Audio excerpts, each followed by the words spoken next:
যাদবপুর বিশ্ববিদ্যালয়ের ঘটনার 9 দিনের মাথায় সোমবার ক্যাম্পাসে আসেন যাদবপুরের আন্তর্জাতিক সম্পর্ক বিভাগের অধ্যাপক ওম প্রকাশ মিশ্র। বিভাগে ঢোকার মুখেই তাঁকে ঘিরে বিক্ষোভ দেখায় পড়ুয়ারা।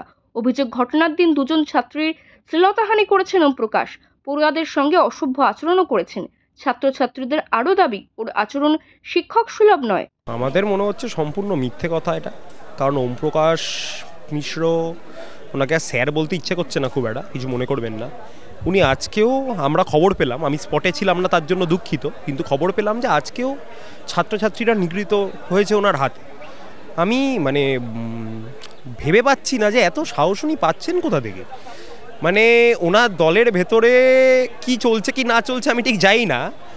উনি যদি বারবার করে ভাবেন যে দাদাগিরি করবে এখানে এসে, তাহলে কিন্তু উনি খুবই ভুল ভাবছেন। এবং আমরা এটা বলতে পারি যে আজকে রাতের মধ্যে ওনার বিরুদ্ধে যাতে ব্যবস্থা নেওয়া হয়, আমরা সেইটা এনশিওর করব, করার চেষ্টা করব। কারণ একজন নিজেকে বারবার করে অধ্যাপক বলছে, নিয়ে যে ধরনের একটা গুন্ডা মার্কা বিহেভিয়ার করছে, একই ঘটনার পুনরাবৃত্তি আবারও ঘটালো, এইটা লজ্জাজনক। পুলিশ নিয়ে যদি আলাদা করে বলতে হয়। পাশাপাশি সোমবার ক্যাম্পাসে অধ্যাপক পুলিশ ডাকেন বলে অভিযোগ। আমাদের ক্যাম্পাসে পুলিশ ঢুকুক, এইটা একদমই আমাদের কাছে কাম্য নয়। তার কারণ হচ্ছে যে আমি কারণটা বলে দিচ্ছি, এটাকে আবার এরমভাবে বলার কারণ নেই যে যাদবপুরে চারিদিকে যা খবর হচ্ছে যাদবপুরে বোধহয় অমুক হচ্ছে তমুক হচ্ছে, ওরকম কিছু না। একটা শিক্ষায়তন, সেখানে শিক্ষায়তনের নর্মালসিটা ফিরুক, শিক্ষায়তনের পরিবেশটা থাকুক। পুলিশ ঢুকে বাইরে থেকে আলাদা করে ঝামেলা পাকানো সৃষ্টি, সেটা থেকে আবারও অশান্তি গণ্ডগোল, এটা করতে গেলে পুলিশকে তার প্রপার চিঠি দিতে হবে, যেটা আমি আজকে শুনলাম। আমি আবারও দুঃখিত, স্পটে ছিলাম না, শুনলাম যে পুলিশ সেইটাতে করতে ফেল করেছে, বা ওইখানে কথা কাটাকাটির মধ্যে পুলিশ সেরকম স্ট্রং কিছু বলতে পারেনি, এরকমটাই আমরা শুনলাম। কিন্তু আমরাও সেটা নিয়ে আমরা খতিয়ে দেখছি। যদি এরকম কোনো ল্যাপস আজকে হয়ে থাকে ক্যাম্পাসে, তাহলে সেটা নিয়ে আমরা কর্তৃপক্ষের সাথে কথা বলে তারপরে জানাবো। যদিও অভিযোগ অস্বীকার করেছেন অধ্যাপক ওম প্রকাশ মিশ্র, তার পাল্টা দাবি পুলিশ তিনি ডাকেননি। আমাকে ঘেরাও করে রাখা আর আমাকে কোনোভাবে নির্যাতন করা, এটা ঠিক নয়। আর যদি কেউ এটা চেষ্টা করে, তাদের উদ্দেশ্যে আমি বলে দিতে চাই যে যাদবপুর বিশ্ববিদ্যালয়ের অধ্যাপক, এই বিশ্ববিদ্যালয়ে একটা গরিমা মহিমা আছে, ওটাকে ঊর্ধ্বে তোলার স্বার্থে আমাকে খুন না করা পর্যন্ত এই বিশ্ববিদ্যালয় থেকে আমি আমার রুম থেকে আর কি আমাকে জোর করে বের করতে কেউ করাতে পারে।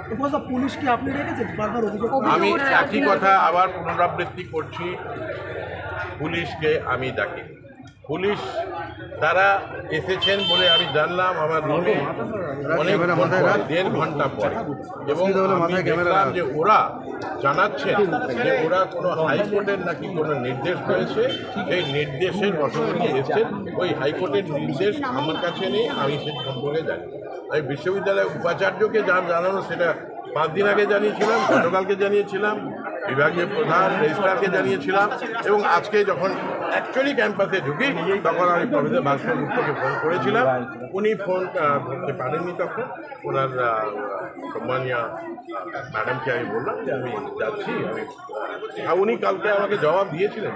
প্রফেসর ভাস্কর গুপ্ত আমাকে বলেছিলেন আমার কথার পার্সপেক্টিভে হি ইজ ইনস্ট্রাক্টিং অ্যাকর্ডিং। ওম প্রকাশের ঘরের সামনে বিক্ষোভ দেখায় পড়ুয়ারা। যাদবপুরের ঘটনায় এখনো পর্যন্ত 7টি এফআইআর হয়েছে, গ্রেফতার হয়েছে এক প্রাক্তনী। বিশৃঙ্খলা এড়াতে সোমবার সকাল থেকে ক্যাম্পাসে কড়া পুলিশ নিরাপত্তার ব্যবস্থা করা হয়েছিল। ওম প্রকাশ ঢোকার মুখে আন্তর্জাতিক সম্পর্ক বিভাগের আশেপাশে সাদা পোশাকেও প্রচুর পুলিশ কর্মী ছিলেন। অথচ মাত্র দিন কয়েক আগে এই যাদবপুর বিশ্ববিদ্যালয়ে পুলিশ ঢোকা নিয়ে বিতর্ক তৈরি হয়েছিল। গত শনিবার খোদ শিক্ষামন্ত্রী ব্রাত্য বসু জানিয়েছিলেন যে তিনি শিক্ষাঙ্গনে পুলিশি নিরাপত্তা চান না। অথচ ওম প্রকাশ বিশ্ববিদ্যালয়ে আসার দিন বদলে গেল সেই দৃশ্য। ক্যামেরায় রবি দত্তের সঙ্গে বিশ্বজিৎ হালদারের রিপোর্ট, ওঙ্কার বাংলা।